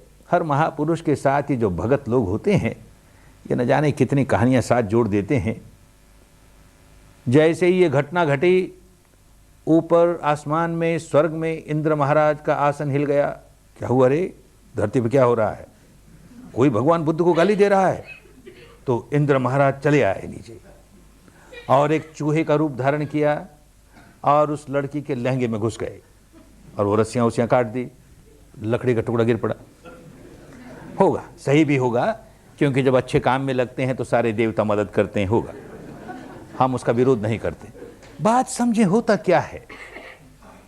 वो बेचारी ये सारा कुछ ढोंग रच करके आई और उसको जो सिखाने वाले थे अपने साथ बहुत गुंडे लेकर के आए कि जैसे ये गालियां बकेगी, इधर से भी गालियां आएगी, वो और गालियां देगी और गालियां आएगी, हम अपने गुंडे खड़े कर देंगे, हंगामा हो जाएगा, बस इसकी बदनामी हो जाएगी, काम बन गया। अरे जिसको गाली दे रही है वो बदले में गाली क्या देवे? वो तो मैत्री प्रकट करता है, करुणा प्रकट करते, उसको अब आगे क्या करूं मैं? सिखाया नहीं गया, अब क्या करूं? बेचारी नर्वस हो गई होगी, रस्सियां वस्सियां ढीली पड़ गई होंगी और लकड़ी का टुकड़ा गिर पड़ा होगा। कत्वान कठमुदरंग इव गभिनीय चिंचाय दुठ वचनंग जनकाय मज्जे संतेन सोम विधिना जितवा मुनिंदो। कैसे जीते उस अवस्था में जहाँ की ये पागल लड़की अपने पेट पर लकड़ी लगा करके इस तरह की निंदा की गंदी की बात करते, तो कैसे जीते उसको? वो चूहे से नहीं जीते। संतेन सोम विधिना, भीतर इतनी समता, इतनी शांति, उस शांति की वजह से जीते। कौन सामना कर सकेगा? वो बैर जगा रहा है और हम भी बैर जगा रहे हैं, बैर बढ़ता ही जाएगा। वो क्रोध जगा रहा है, हम भी क्रोध जगा रहे हैं, क्रोध बढ़ता ही जाएगा, जीतेगा नहीं। ये तो सनातन धर्म है, यही स धम्मो सनातनो। क्रोध से क्रोध नहीं जीता जा सकता, क्रोध मैत्री से जीता जा सकता है, इसलिए जीत गए। सारे जीवन ऐसा ही किया, ऐसा ही सिखाया। क्रोध जगाना बड़ा आसान है, मैत्री कैसे जगे? अंदर से चित्त निर्मल नहीं हो तो मैत्री नहीं जगती। ऐसे न जाने कितनी घटनाएं। एक घटना और, कोई एक व्यक्ति, बूढ़ा आदमी, बड़ा दुखी हुआ और बड़ा क्रुद्ध हुआ कि ये ऐसा बुद्ध क्या सिखा रहा है लोगों को। उसको अपनी अपनी मान्यता के साथ बड़ा चिपकाओ, अपने कर्मकांडों के साथ बड़ा चिपकाओ, उसी को धर्म माने। धीरे धीरे हमारा तो धर्म सारा नष्ट हो जाएगा, लोग इसी को मानने लगेंगे, इसके अनुयायी हो जाएंगे। तो क्या किया जाए? उसके अपने बेटे 7 बेटे उसी धारा में बह गए, 7 बहुएं उसी धारा में बह गई। हमारा घर खराब होने लगा, सारा समाज खराब होने लगा। ये तो बंद कराना चाहिए। तो कैसे बंद कराएं? न रहेगा बांस, न बजेगी बांसुरी, इसी को समाप्त करें। तो इसके कपाल क्रिया करेंगे। अपना गुस्सा, कहीं गुस्सा शांत ना हो जाए, गुस्से के साथ जाते जाते जाते इसके कपाल क्रिया करूंगा। तो बूढ़ा आदमी कुछ गुस्से से कांपता है, कुछ बुढ़ापे से कांपता है और गालियां देते देते देते चले आ रहा है। वो गालियां दे रहा है, भगवान मुस्कुरा रहे हैं। बूढ़े बाबा बड़े व्याकुल लगते हो, बैठो बैठो, बात करेंगे। बूढ़ा बाबा बात करने को तैयार नहीं। बात करेंगे गुस्सा शांत हो जाएगा, गुस्सा शांत हो जाएंगे तो प्रहार कैसे करेंगे इस पर? गालियां दिए जाए। बूढ़े बाबा एक बात तो बताओ, तुम्हारे घर में भी तो मेहमान आते होंगे ना कभी? तो कह गए हाँ आते हैं, तुमसे क्या मतलब? एक बात और बता दो, ये जो मेहमान आते हैं कभी कभी तुम्हारे लिए उपहार लेकर आते होंगे? हाँ लेकर आते हैं, तुमसे क्या मतलब? एक बात और बता दो, कोई व्यक्ति तुम्हारे घर में मेहमान बन करके आए और कोई उपहार लेकर के आए, भेंट लेकर के आए, और तुम वो भेंट नहीं स्वीकार करो, तब उस भेंट का क्या हो? अरे क्या हो? जो लेकर आया उसके पास रह गई, और क्या हो? इतनी मामूली बात क्या पूछते हो? बूढ़े बाबा यही कहना चाहता हूं, तुम हमारे घर में मेहमान बन करके आए और ये गालियों का उपहार लेकर के आए, भेंट लेकर के आए, हम तो नहीं स्वीकार करते, तुम्हारी भेंट तुम्हारे पास। अरे बूढ़े की बात समझ में आई। बड़ा समझदार आदमी था। ये तो अपनी मान्यताओं का चिपकाव होता है, झीना सा पर्दा, कर्मकांडों का चिपकाव होता है, वो सही बात समझने नहीं देता। जरा दूर हुआ, बात समझ में आ गई, ये कैसा व्यक्ति और हम कैसे व्यक्ति। सारे जीवन भर कोई व्यक्ति एक उपहार लेकर आता है, हम 10 देते हैं, वो 10 लाता है, हम 100 देते हैं, तू भी दुखी मैं भी दुखी। इसके पास गालियों का कोई उपहार लेकर आया, ये उसे स्वीकार ही नहीं करता, बदले में देता ही नहीं, बड़ा सुखी आदमी है। अरे श्रवण गौतम, ये तो बता कि तूने ये उपहार नहीं लेने वाली विद्या सीखी कैसे? बैठ बूढ़े बाबा, बैठ, आंख बंद कर, देख सांस को, देख सांस को, सांस को देखते देखते देखते देख शरीर को, देख चित्त को, ये संवेदनाओं को देख। इन संवेदनाओं के आधार पर ही क्रोध जागता है ना, देख। नहीं जगाए, छुटकारा हो गया ना। देखते देखते देखते वो व्यक्ति अनंत हो गया। ये भारद्वाज ब्राह्मण सारा जीवन बदल गया, सारे जीवन लोगों को बांटता है। इतने कल्याणकारी बात, इतने कल्याणकारी बात। ये समता आनी चाहिए, अनुभव पर उतरनी चाहिए, जिससे विकार निकले। ये भी केवल फिलॉसफी बन के रह गई, केवल एक सिद्धांत बन के रह गया, एक थ्योरी बन के रह गई, किसी काम की नहीं। फिर लड़ते फिरेंगे कि हमारे बुद्ध भगवान ने देखो क्या सिखाया और तुम्हारे ने क्या सिखाया, और हमारा देखो ऐसा है, तुम्हारा ऐसा है, तुम निकम्मे हो, हम ऐसे हैं। सब निकम्मे ही निकम्मे हैं। जो प्रैक्टिस नहीं करते सब निकम्मे ही निकम्मे हैं। चाहे इस दर्शन को मानने वाले, चाहे उसको मानने वाले, इस कर्मकांड को करने वाले कि उसको करने वाले, इस संप्रदाय के बाड़े में बंद है कि उस संप्रदाय के बाड़े में बंद है, कुछ फर्क नहीं पड़ता। आदमी आदमी है, बावलेपन में अपनी हानि करता है, होश आ जाए अपनी हानि के बाहर निकल जाए। बस ये होश जगाना है। अंतर्मुखी इसलिए हो रहे हैं, ये संवेदनाओं को देख रहे हैं। शरीर का क्या दर्शन करोगे, क्या पड़ा है इसमें? ये तो हम जानते ही हैं, शरीर तो अनित्य है। वहां जाके 10 दिन क्या नया जाना, ये तो हम जानते ही हैं। अरे जानते नहीं हो, मानते हो तुम। जाना कहाँ? वहां जाकर के जानना सीखा, देख कितना अनित्य है। अनुभव से जाना, देख कितना अनित्य है। और ये भी जाना कि इसी अनित्य के प्रति ऊपर ऊपर से कहता हूं कि ये अनित्य है, नश्वर है, भंगुर है, इसके प्रति राग मत करो, द्वेष मत करो। भीतर वाला मन तो राग किए जा रहा है, द्वेष किए जा रहा है।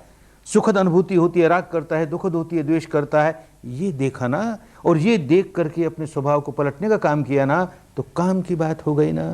केवल सिद्धांतों की बात नहीं है, कोई फिलोसफी की बात नहीं है, किसी संप्रदाय की बात नहीं है। नियम है कुदरत का।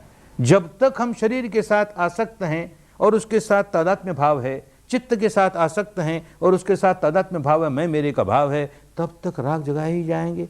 हर संवेदना अगर प्रिय होगी तो क्योंकि मैं का भाव है, मेरे का भाव है, मुझे प्रिय लग रही है, बड़ी अच्छी लगती है मुझे, तो राग जगाएगा ही। अप्रिय संवेदना मुझे बुरी लगती है, मुझे नहीं चाहिए, द्वेष जगाएगा ही।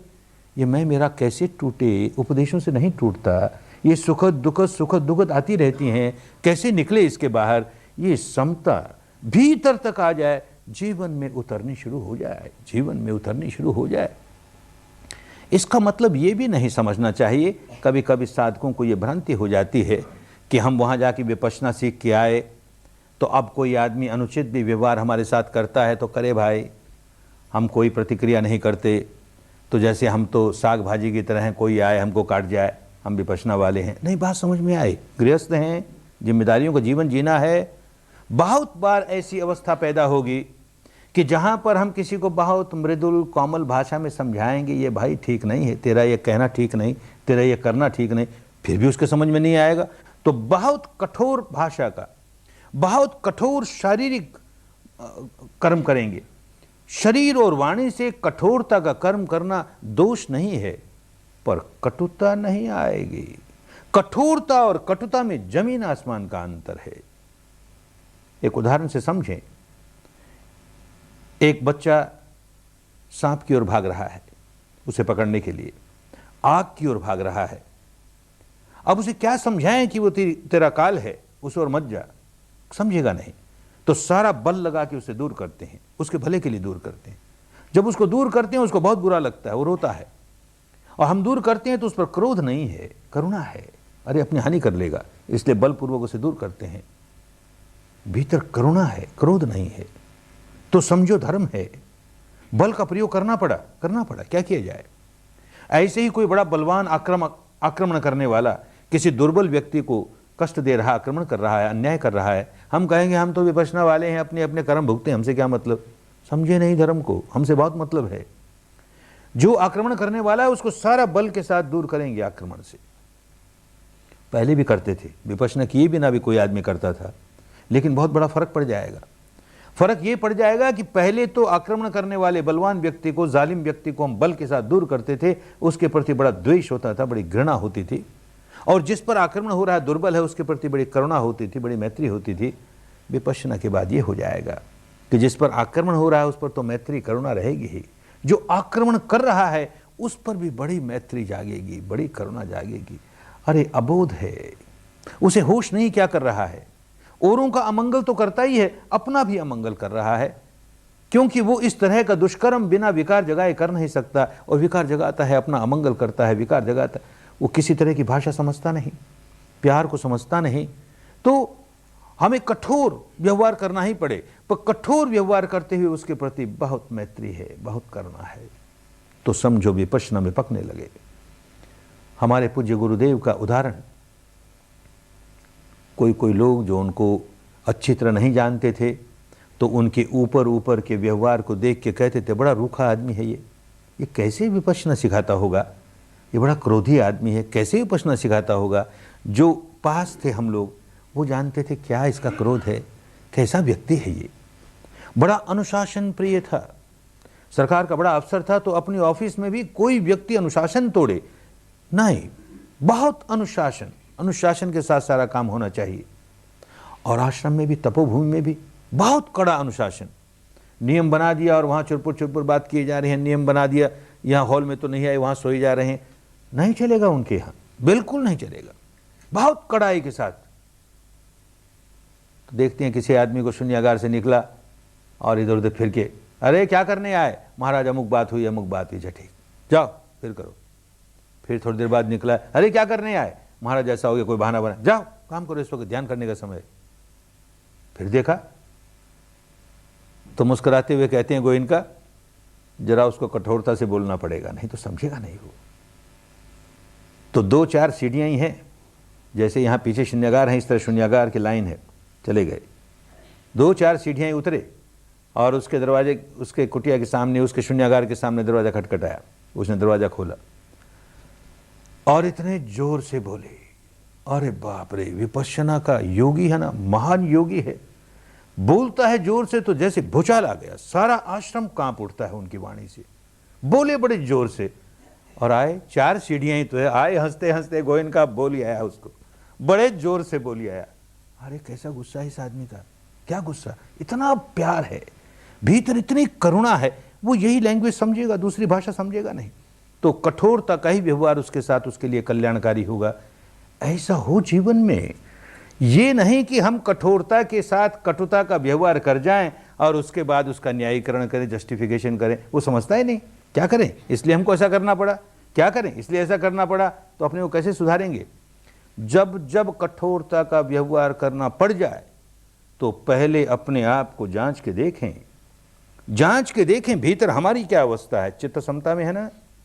उसी व्यक्ति के प्रति जिसके प्रति कठोर व्यवहार करना है, कहीं कटुता तो नहीं ना, इसके प्रति कहीं द्वेष तो नहीं ना, कहीं दुर्भावना तो नहीं ना, मैत्री है ना, करुणा है ना, अब करो कठोर व्यवहार, कोई दोष की बात नहीं। भीतर मैत्री होनी चाहिए। किसी कुम्हार को देखा होगा, घड़ा बनाता है तो कच्चा है अभी, घड़े को जब उतारता है उस चक्र पर से तो उसको और पकाने के लिए नीचे हाथ दे करके पीटता है, थोड़ी देर पीटते पीटते वो पक्का होता है। किस लिए पीटता है? तोड़ने के लिए नहीं पीटता, जोड़ने के लिए पीटता है। नीचे हाथ है ना, ये प्यार का हाथ नीचे होगा, मैत्री का हाथ नीचे होगा तो पीटो, कोई दोष की बात नहीं। और ये मैत्री का हाथ नहीं, ये कटुता है, केवल द्वेष ही द्वेष है। अरे अपनी हानि कर ली, दूसरे का क्या भला करेगा रे? लंगड़ा आदमी दूसरे लंगड़े आदमी को क्या सहारा देगा? अंधा आदमी किसी दूसरे अंधे आदमी को क्या रास्ता बताएगा? अपनी हानि कर लेना। जैसे ही भीतर कटुता जगाई, क्रोध जगाया, अपनी हानि कर लेना। स्वार्थी बनो, भगवान ने कहा खूब स्वार्थी बनो। मनुष्य का जीवन है ना, खूब स्वार्थी बनो, पर स्वार्थ तो समझो, तुम्हारा स्वार्थ किस बात में है? तुम्हारा अर्थ कहां सिद्ध होता है? अपने चित्त को निर्मल करने में तुम्हारा अर्थ सिद्ध होता है, उसको मत भूलो। चित्त को निर्मल रखो, फिर बाहर जो काम करने हैं सारे काम अच्छे होंगे, चिंता करने की बात नहीं। कहा भगवान ने कि मैं इस संसार में 4 तरह के आदमी देखता हूं। सचमुच 4 तरह के लोग हैं इस संसार में। एक तरह का वर्ग ऐसा है, एक तरह के लोग ऐसे हैं जो अंधेरे से अंधेरे की ओर भागे चले जा रहे हैं। एक वर्ग ऐसा है जो प्रकाश से अंधेरे की ओर भागा चले जा रहे हैं। कुछ लोग ऐसे हैं जो अंधेरे से प्रकाश की ओर भागे चले जा रहे हैं। कुछ ऐसे हैं जो प्रकाश से प्रकाश की ओर भागे चले जा रहे हैं। उन्होंने कभी कोई बात रहस्य में समझाई कही नहीं, उलझन में कही नहीं, कही तो उसको तुरंत समझाया, नहीं तो न जाने लोग आगे जाकर क्या क्या अर्थ करने लगेंगे। क्या प्रकाश है, क्या अंधकार है, समझाते हैं। पहले वर्ग के लोग अंधकार ही अंधकार, माने दुख ही दुख, भिन्न भिन्न प्रकार के दुख, शारीरिक दुख, मानसिक दुख, आर्थिक दुख, पारिवारिक दुख, सामाजिक दुख, भिन्न भिन्न प्रकार के दुखों से व्याकुल है। अरे वो व्याकुल है सो तो व्याकुल है, भीतर प्रज्ञा का नामो निशान नहीं। तो क्या करता है? इस दुख की अवस्था में क्रोध जगाता है, द्वेष जगाता है, दुर्भावना जगाता है। मुझको ये दुख इस व्यक्ति की वजह से हुआ, मुझको ये दुख इस स्थिति की वजह से हुआ, इस घटना की वजह से हुआ। द्वेष ही द्वेष, द्वेष ही द्वेष। ये जो दुख है सो तो पुराने कर्मों की वजह से आया, अब नए कर्म भी द्वेष के ही, नया बीज भी द्वेष का ही। अरे उसका फल भी तो दुख ही लेकर के आएगा ना। तो अभी भी दुख है और आगे भी दुख ही दुख का निर्माण किए जा रहा है। जो बीज बो रहा है उसी तरह का तो आएगा फल। तो ऐसा व्यक्ति अंधेरे से अंधेरे की ओर भागे जा रहा है, दुख से दुख की ओर भागे जा रहा है। वर्तमान भी दुख से भरा हुआ, भविष्य भी दुख से भरा हुआ, वर्तमान भी अंधेरे का, भविष्य भी अंधेरे का। दूसरा व्यक्ति प्रकाश से अंधेरे की ओर भाग रहा है। क्या प्रकाश? दुनियादारी की भाषा में उसके पास धन है, दौलत है, प्रतिष्ठा है, मान है, मर्यादा है इत्यादि, लोग बड़ी प्रशंसा करते हैं, लेकिन प्रज्ञा नहीं है भीतर। तो ये तो पुराने कर्म की वजह से, किसी सत्कर्म की वजह से प्राप्त हुआ, लेकिन भीतर क्या कर रहा है? वो सारी धन दौलत वैभव की वजह से अहंकार जगा रहा है। इतना अहंकारी, हर व्यक्ति के प्रति घृणा। मैं देख कितना समझदार इसलिए इतना धन कमा लिया, ये देख कैसा गया गुजरा इसलिए दरिद्र है अभी तक, मैं ऐसा, ये ऐसा, मैं ऐसा, ये ऐसा। तनाव ही तनाव। जो बीज बोलता है, अहंकार के बीज बोता है, घृणा के बीज बोता है, द्वेष के बीज बोता है। आज तो बड़ा चारों ओर प्रकाश है, माने चारों ओर बड़ी सुख संपदा है। आज जो बीज बो रहा है इसका फल क्या आएगा? ये जो बीज बो रहा है अंधकार ही लाएगा, दुख ही लाएगा। ये जो इस समय सुखद स्थिति आई है इसकी अपनी सीमा है, समाप्त हो जाएगी, उसके बाद यही फल आएंगे। तो प्रकाश से अंधकार की ओर भागे जा रहा है, सुखद स्थितियों से दुखद स्थितियों की ओर भागे जा रहा है। तीसरे तरह का व्यक्ति बिल्कुल ऐसा ही जैसे पहले तरह का व्यक्ति, अंधकार ही अंधकार जीवन में, लेकिन प्रज्ञा है भीतर, तो खूब समझता है ये सारा अंधकार जो आया है इस व्यक्ति की वजह से नहीं, इस स्थिति की वजह से नहीं, इस घटना की वजह से नहीं, ये तो माध्यम बन गए, आना ही था। मेरे अपने दुष्कर्मों की वजह से ऐसा फल आना ही था। नया दुष्कर्म नहीं करूंगा, नया बीज दुख का नहीं डालूंगा, नया द्वेष नहीं जगाऊंगा, मैत्री ही जागेगी। ये बेचारा, ये व्यक्ति माध्यम बन गया। रे मेरे दुख का माध्यम बन गया रे, इसको अपने किए का फल न भोगना पड़े रे, इसका कैसे मंगल हो, इसका कैसे कल्याण हो। बीज बोता है, मंगल मैत्री का बोता है, आगे सुख ही लाएगा। तो इस समय अंधकार है, आगे के लिए प्रकाश ही प्रकाश, प्रकाश ही प्रकाश। अब दुख है, आगे के लिए सुख ही सुख। ये तीसरे तरह का व्यक्ति अंधकार से प्रकाश की ओर जाने वाला। चौथे तरह का व्यक्ति प्रकाश ही प्रकाश है, सुख है, सुविधा है, धन है, दौलत है, प्रतिष्ठा है, लेकिन साथ साथ प्रज्ञा है, खूब समझता है मेरे किसी सत्कर्मों की वजह से ये प्राप्त हुआ। कैसा ही सत्कर्म क्यों न हो, अनंत काल तक ये रहने वाला नहीं है, इसकी अपनी सीमा है, ये समाप्त हो जाएगा। जब है, जितने दिनों है, उसका लाभ लेना है। गृहस्थ हूँ, अपना भरण पोषण करना, परिवार का भरण पोषण करना, अपने पर आश्रित जितने लोग हैं सबका भरण पोषण करना, और बाकी फिर लोगों के कल्याण में लगे, लोक कल्याण में लगे। अधिक से अधिक लोगों को कैसे शुद्ध धर्म मिल जाए, अधिक से अधिक लोग कैसे अपने भीतर प्रज्ञा जगा लें, अधिक से अधिक लोग कैसे दुख से मुक्त हो जाएं, यही भाव जगाता है। तो अब भी प्रकाश है, आगे के लिए भी प्रकाश के ही बीज बोता है ना। ऐसा व्यक्ति प्रकाश से प्रकाश की ओर जा रहा है, सुख से सुख की ओर जा रहा है।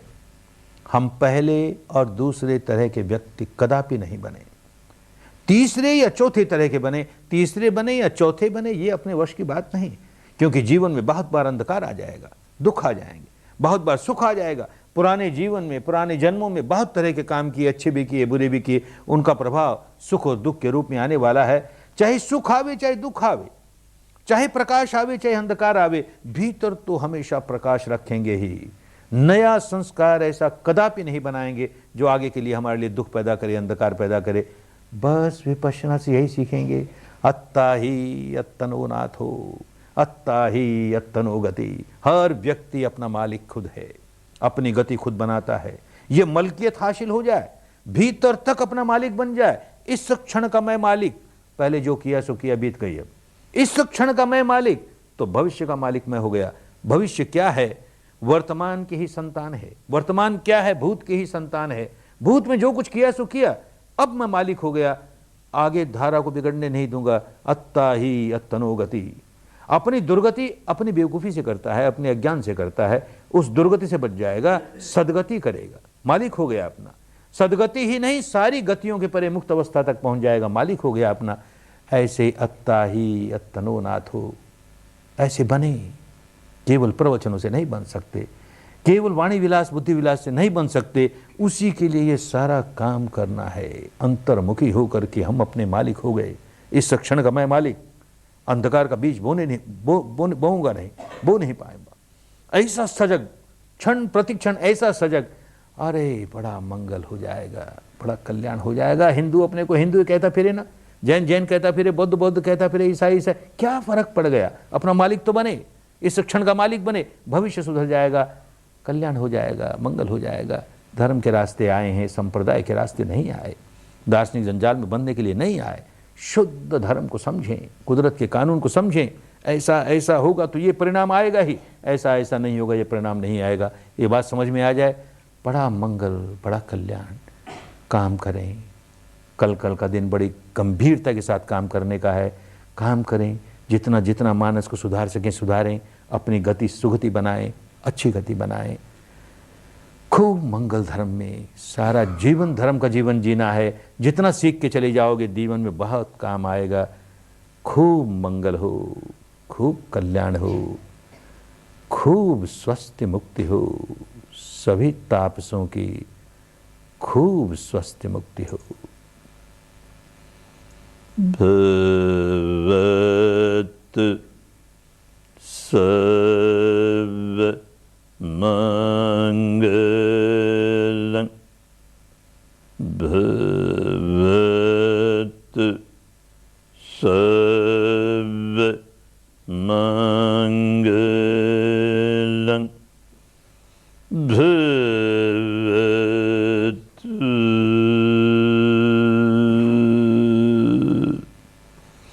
सर्व